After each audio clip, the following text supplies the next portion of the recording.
Bonjour à tous. On se retrouve pour l'analyse de ce match Rennes-Monaco. Alors, qu'est-ce qu'on peut dire sur ce match qui se joue donc aujourd'hui? On est le 4 avril 2018. Je vais remettre mieux mon casque. Donc, c'est un match en fait, le match en retard de la Ligue 1. Euh, on va se remettre dessus. Donc match en retard de la Ligue 1 pour la 31e journée. Voilà, qui se joue en retard parce qu'en fait il y a eu la finale de la Coupe de la Ligue, donc il y a quelques jours. Paris, Monaco. Bah, voilà, Monaco a perdu. Bon, c'est discutable, mais bon, on va pas commenter. Alors qu'est-ce qu'on peut dire sur ce match? Alors, voilà, on va commencer par le basico-basique. Les deux équipes sont distantes de 1230 km. Bon, voilà. Là, le temps prévu, c'est nuageux, peut-être un peu de pluie, avec un peu de soleil. Bon, c'est pas forcément l'élément en fait le plus important là selon moi pour ce soir. La pelouse sera plutôt de type crasse. Voilà. Alors, moi, qu'est-ce que j'ai envie de voir, c'est que donc là actuellement c'est le deuxième qui rencontre le sixième, donc Rennes qui accueille à domicile Monaco. Donc Rennes en fait essaie en fait de d'aller se bagarrer pour les places européennes. Donc voilà, en fait, ça nous fait du Monaco, 30 matchs joués, 20 victoires, 6 matchs nuls et 4 défaites, ce qui fait un total de 66 points. Rennes, qui est donc 5ème ex aequo, sachant que la 5ème place est qualificative pour l'Europe. J'ai mon casque là qui est pas mis. Rennes donc a la possibilité de prendre ce soir la 5ème place. Au détriment donc de Montpellier, ils sont à égalité de points, sachant que Montpellier a une meilleure diff de but. On verra donc après ce match de ce soir en fait comment ça va se passer. Qu'est-ce qu'on a d'autre? Donc 13 victoires, 6 matchs nuls, 11 défaites, sachant que depuis que Sabri Lamouchi, en fait l'entraîneur de Rennes, a pris ses fonctions il y a quelques matchs au pluriel, Rennes en fait va un petit peu mieux. Si on zoome en fait sur les matchs, sur les classements domicile-extérieur, on a quoi? On a Rennes à domicile, ah ça je savais pas tiens, qui est 16e, avec à peine 20 points. Monaco à l'extérieur qui est 4e avec 25 points, donc tourne pas mal. D'ailleurs, c'est la troisième meilleure attaque en fait pour Monaco, ainsi que la meilleure défense. Non, pardon, c'est la deuxième meilleure défense en fait à l'extérieur pour Monaco. Tandis que, bah voilà, très clairement en fait, Rennes fait partie des pires équipes à domicile en termes d'attaque, avec le dernier Metz, et encaisse peu de buts. Donc ça c'est plutôt un avantage. On va juste voir en fait un petit truc, c'est la tendance. En fait j'aime bien voir la tendance. Classement, état de forme à domicile. Donc voilà, en fait, sur les 5 derniers matchs, bon, c'est peut-être un peu. Bah voilà, en fait, sur les 5 derniers matchs, voilà, au total, ce qu'il faut voir, c'est que sur 20 points,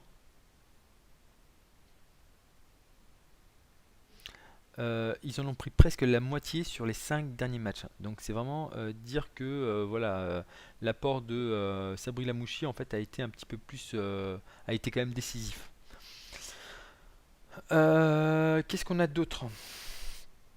Alors, on va juste vérifier là les derniers matchs. Toc toc toc toc toc. Donc moi je me suis noté Monaco, Lille. Même s'il y a 2-1, un partout à la mi-temps, moi ce que je voudrais quand même vous dire c'est que les Lillois en fait ont pu montrer en fait de belles choses et c'est eux qui ont marqué d'ailleurs le premier but.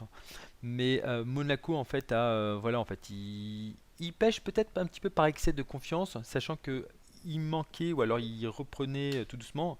Falcao en fait reprenait le match tout doucement, donc voilà. À côté de ça, on avait à la 29e journée Monaco qui a joué contre Strasbourg. Voilà, et qui ont gagné également en fait 3-1. Match en fait ne se discute pas. Auparavant, il y en avait également Monaco-Bordeaux. C'est toujours un petit peu la même dynamique, c'est que voilà, Monaco mérite de gagner. Et peut-être que sur un malentendu, en fait, voilà, ça peut être, ça peut faire les affaires de l'équipe adverse.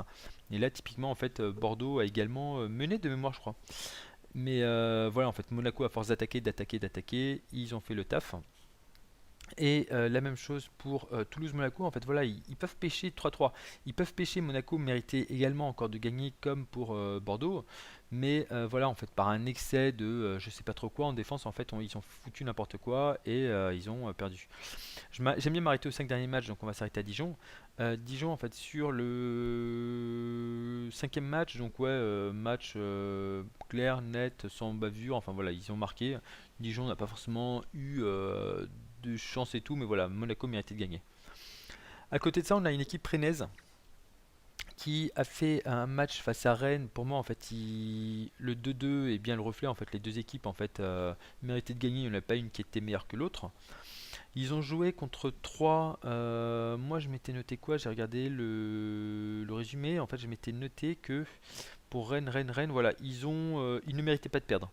Ils ne méritaient pas de perdre, mais ils n'ont pas forcément fait non plus une prestation de ouf, hein. À côté de ça, ils ont joué également contre Amiens. Pour moi, les deux équipes se valaient, hein. C'est ouf parce qu'en fait, les deux équipes se valaient. Donc, le 2-0 est un petit peu sévère pour Amiens.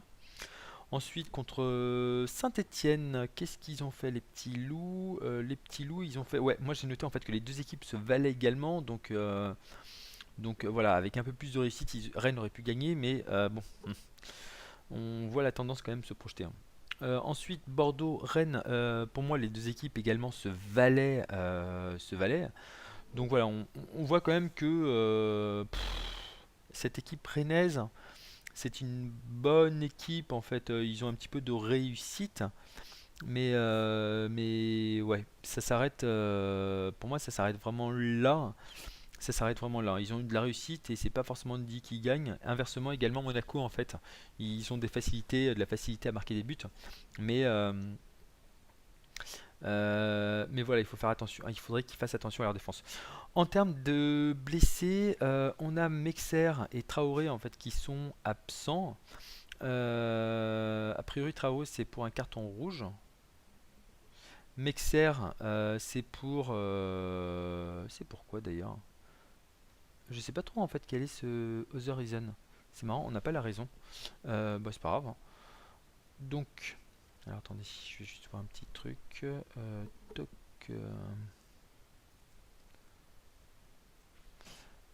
hop, hop, hop, hop, hop. Ah, j'ai baissé le son. Voilà. Alors excusez-moi. Parce qu'en fait, j'ai reçu un petit message par ailleurs. En termes de joueurs manquants, donc on a en fait surtout les éléments en fait plus importants sont Traoré et Mexer. Je vais mettre sur pause parce que j'ai l'impression que je vais éternuer. J'ai éternué, c'est reparti. Ouais, c'est bon. Toc. Et côté Monaco, donc en fait on a Moutinho qui sera absent, qui a joué 26 matchs, un but, et Balda en attaque pour 22 matchs et 8 buts. On a Fabinho également qui revient, donc ça peut être pas mal. Amalfitano qui revient également. Au niveau de la compo probable, on a une équipe, c'est plus ou moins l'équipe type, hein. Plus ou moins l'équipe type. Falcao donc qui sera là. Ouais, on voit vraiment que voilà, mis à part peut-être Ragui, ils sont tous en fait c'est vraiment l'équipe type qui aura l'habitude de jouer ensemble.